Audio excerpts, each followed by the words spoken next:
This channel does not promote any violent, harmful, or illegal activities. All content provided by this channel is meant for an educational purpose only. প্রতিবাদে তিলোত্তমা বলছি আমরা স্বাধীনতার মধ্যরাতে নারী স্বাধীনতার জন্য রাতের দখল নেবে মেয়েরা, পথে নামবে নারীরা।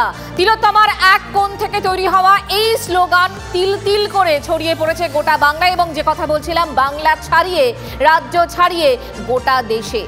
আরজিকর কাণ্ডের প্রতিবাদে আজ গভীর রাতে রাজ্য জুড়ে পথে নামছেন মহিলারা, বলা ভালো গোটা দেশের মহিলারা বিভিন্ন জায়গায় পথে নামছেন। আমাদের দুই প্রতিনিধি এই মুহূর্তে আমাদের সঙ্গে রয়েছেন, কথা বলবো তাদের সঙ্গে। শ্রাবন্তী এবং প্রসেনজিৎ আমাদের সঙ্গে রয়েছেন। শ্রাবন্তী, প্রথমে তোমার কাছেই যাই। একটা অন্যরকম, মানে এর আগে আমার তো দেখা নেই, আমি জানি না তুমি কোনোদিন দেখেছো কিনা, এই দেশে বলা হচ্ছে প্রথম এরকম ধরনের একটা জমায়েত হতে চলেছে, রাতের দখল নিতে চলেছেন মহিলারা। কি প্রস্তুতি, কি খবর পাচ্ছ শ্রাবন্তী? নিশ্চিতভাবে শুধুমাত্র ফেসবুক সোশ্যাল মিডিয়ার পাতা খুললেই এই জিনিসটা স্পষ্ট হয়ে উঠছে। দিকে দিকে মেয়েরা, শুধু মেয়েরা কেন বলবো, ছেলেরাও তারা আজকে সামিল হচ্ছেন। কেন রাত্রিরে সামিল হচ্ছেন? কারণ 14ই আগস্ট প্রত্যেকবার আমরা যেরকমটা দেখি, 14ই আগস্ট ফ্ল্যাগ একটা হোস্টিংয়ের ব্যাপার থাকে, কারণ 15ই আগস্ট সেই আমরা প্রত্যেকবারে স্বাধীনতা দিবস পালন করি। এবার সেই মধ্যরাতে সূর্যোদয়, তার অপেক্ষায় মেয়েরা থাকবে। সেই মেয়েরা আসছেন বিভিন্ন জায়গা থেকে। মঞ্জিরা, এটা ভেবে ভালো লাগছে যাদবপুর 8B, পার্ক সার্কাস, এরকম বড় বড় শহরের যে জায়গাগুলো, সেই জায়গা তো থাকছেন মেয়েরা যারা এতটা দূর আসতে পারছেন না, হয়তো এফোর্ড করতে পারছেন না গাড়ি, তারা নিজেদের পাড়ায় পাড়ায় থাকার হুঁশিয়ারি দিচ্ছেন। হাওড়া থেকে খবর আসছে, বিভিন্ন জেলা থেকে খবর আসছে, এমনকি গড়িয়া, সোনারপুর, বারুইপুর এরকম জায়গাতেও মহিলারা জানাচ্ছেন তারা থাকবে। তাই নয়, আমি তো এরকম স্লোগানও দেখলাম যে বলা হচ্ছে যারা আর কি পারবেন না আসতে, অনেক বয়স্ক মহিলারাও রয়েছেন যারা আসতে চাইছেন, তারা বাড়িতে থাকুন, ছাদে উঠুন, শঙ্খ বাজান, তাই না? একেবারেই রাতে আসবেন। আজকে সকালবেলা নিজের কাজে এসেছেন প্রীতি, আইনজীবী, তিনি রাতে আসছেন, যদিও তিনি তার জায়গাতেই থাকছেন। কোথায় থাকছো তুমি, কি প্ল্যান, সেখানে তোমরা কি করবে? মেয়েরা অনেকে আসছেন। আমি শ্রীরামপুরে থাকি। যখন আমি প্রথম জানতে পারি যে এইরকম কিছু কলকাতা শহরের বুকে হচ্ছে, সেটা তো সম্পূর্ণভাবে সহমত জানাই আর সাধুবাদ জানাই তাদেরকে যারা এই প্রথম ইনিশিয়েটিভটা নিয়েছিল।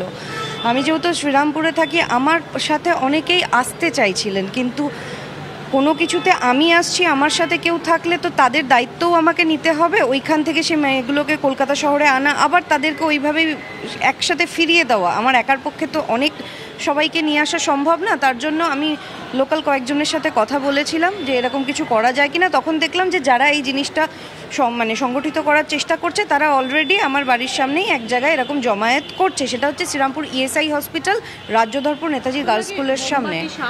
এবার সেক্ষেত্রে শাকটা এখন অবধি আমাদের ডিসাইড করা হয়নি যে এরকম কিছু হবে কিনা, কিন্তু ওখানে গান, একটা পথনাটক, তারপরে মহিলাদের জমায়েত, মহিলারা কি ভাবছে, শুধু তো আজকে সমস্যাটা আরজি করেন না, পুরো পশ্চিমবঙ্গের, পুরো ভারতবর্ষের, এই সব কিছু নিয়েই আমরা বিষয়টা নিয়েই একটা 11টা থেকে একটা প্রীতি 11টা থেকে একটা থাকছে। ও গানের কথা বললো, আজকে সবার গান একটাই হোক, আমরা করব জয়, নতুন সূর্যোদয় দেখবে আমাদের রাজ্য। একেবারে শ্রাবন্তী, তুমি আমাদের সঙ্গে থাকো, আবারও কথা হবে। আমি একটু প্রসেনজিতের কাছেও যাই, যে কথা বারবার বলছি যে এটা শুধুমাত্র শহর কলকাতায় আবদ্ধ নেই এই প্রতিবাদ, এটা আছড়ে পড়েছে গোটা রাজ্যে। বিভিন্ন জায়গা থেকে আমরা খবর পাচ্ছি, বিভিন্ন জায়গা থেকে বিভিন্ন ছবিও আসছে আমাদের কাছে, তাই তো প্রসেনজিৎ? একদম। দেখো, আমি শ্রাবন্তীর কথা রেস ধরে বলি, এই আন্দোলন কিন্তু এখন আর কলকাতা কেন্দ্রিক নয়, মহানগর ছাড়িয়ে এর ব্যাপ্তি অনেক দূর। জেলায় জেলায় এই কর্মসূচি হবে। ফ্রিডম অ্যাট মিডনাইট, রাত্রি 11টা থেকে বিভিন্ন জেলায় কিন্তু এই কর্মসূচি। কি হবে? গান, নাচ, কবিতার মাধ্যমে প্রতিবাদ। কারা করবেন? মেয়েরা। কুচবিহার থেকে সুন্দরবন, জলপাইগুড়ি, দার্জিলিং, শিলিগুড়ি, উত্তর দিনাজপুর। ইনফ্যাক্ট আমি একবার এই লাইভের জন্য যেখানে দাঁড়িয়ে আছি, কেন আমরা এখানে দাঁড়িয়ে আছি জিজ্ঞাসা করছিলেন, তিনিও একজন মহিলা, আমি তার সাথে কথা বলবো। তিনি শুনে বললেন যে আমরাও তো যাব।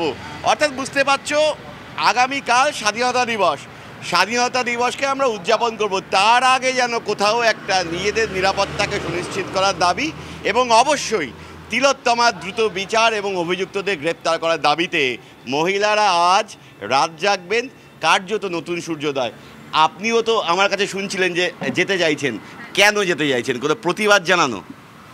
এরকম একটা বাজে জিনিস হয়েছে, obviously as a women I should go and support for this. গিয়ে প্রতিবাদ জানাবেন অন্তত, মানে নিশ্চয়ই। সাধারণ মানুষ তো অন্য কোনোভাবে প্রতিবাদ জানানোর ভাষা নেই, এভাবেই বোধহয় প্রতিবাদ জানাতে হয়। হ্যাঁ, মানে এবারেই আমি গিয়ে সবার সাথে আমিও আমার সাপোর্টটা দেব। আপনার অন্য বন্ধু সহকর্মীরা? ইয়েস, সবাই যাবে? হ্যাঁ হ্যাঁ একদম। দেখো, যেখানে দাঁড়িয়ে আমি লাইভ করছিলাম তারা এখান দিয়ে যাচ্ছিলেন, আমার কাছে শুনলেন যে কেন আমরা লাইভে দাঁড়িয়ে আছি। যখন আমরা বললাম যে এই কর্মসূচি আমরা রাজ্যের মানুষকে জানাচ্ছি যে কি হতে যাচ্ছে আজকে সন্ধ্যায়, তারা নিজেরা দাঁড়িয়ে বললেন যে আমরাও যাব।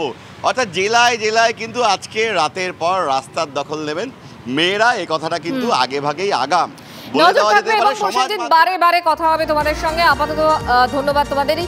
শুভেন্দু অধিকারী এই জমায়েত, এই প্রতিবাদকে কিভাবে দেখছেন তার বক্তব্য। প্রথমত মহিলারা ডেকেছেন, আমাদের সতর্ক থাকতে হবে। ছবি তোলার জন্য না গেলেও জেগে থাকতে হবে, কারণ কোনো নির্দিষ্ট দল এটা অর্গানাইজ করেনি, সাধারণ মানুষও করেছেন, আবার তৃণমূল বাদে অন্য রাজনৈতিক দলও করেছেন, মানে পতাকা ছাড়াই। মূল সুরটা বেঁধে দিয়েছেন ছাত্রছাত্রীরা। অতএব এটা মা বোন দিদিরাই করবেন।